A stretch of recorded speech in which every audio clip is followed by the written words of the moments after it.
Semakin kamu tidak menuntut apa-apa dari priamu, semakin mereka tidak akan memberikan apa-apa. Kamu mau marah, tapi itulah kenyataannya.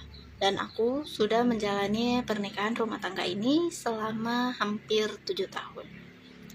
Halo, aku Ayesa dan kali ini aku bakal bawain sebuah kisah dari salah satu narasumber kita, yaitu Mbak Tika.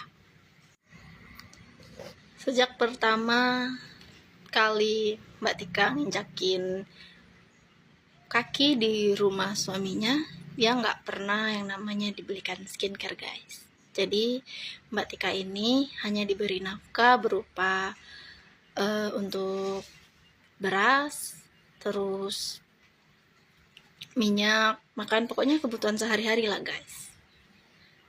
Awalnya Mbak Tika pikir, oh mungkin suaminya lagi nggak punya uang, atau suaminya memang lagi kesulitan ekonomi. Karena Mbak Tika pikir itu ujian rumah tangga pernikahan itu kan yang dari tahun pertama sama 5 tahun pernikahan itu kan pasti ekonomi ya. Ya udah Mbak Tika bertahan gitu. Tahun kedua pernikahan dia mulai ngeluh nih, guys, tentang wajahnya yang kusam.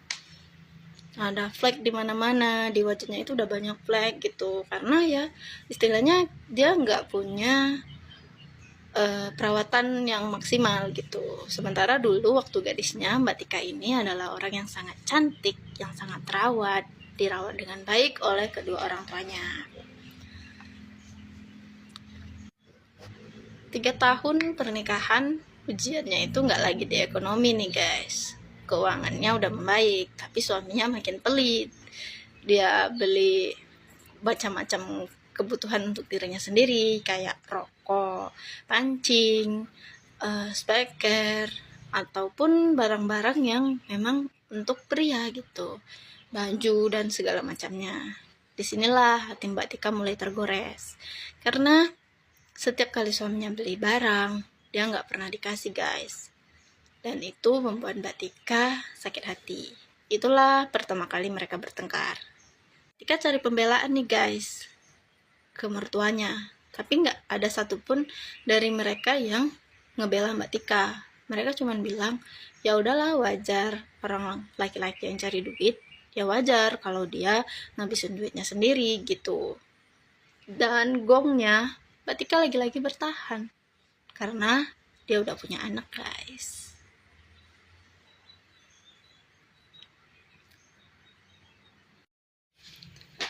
Di 5 tahun pernikahan itulah baru Mbak Tika tahu ternyata suaminya itu bukan pelit, tapi uangnya itu dia pakai untuk hal-hal yang gak benar, seperti dan gitu, guys.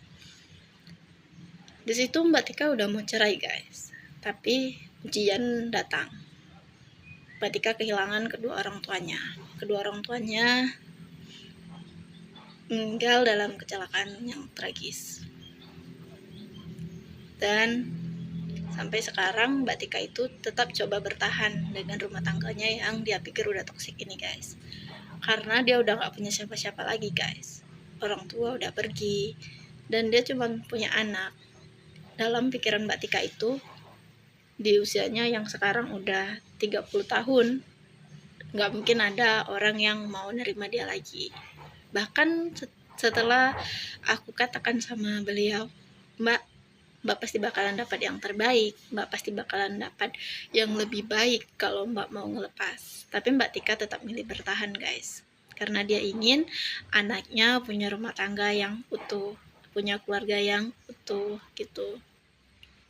Jadi setiap hari Mbak Tika itu bakalan nangis di kamar setelah anaknya tidur, dan dia lakukan itu berulang kali.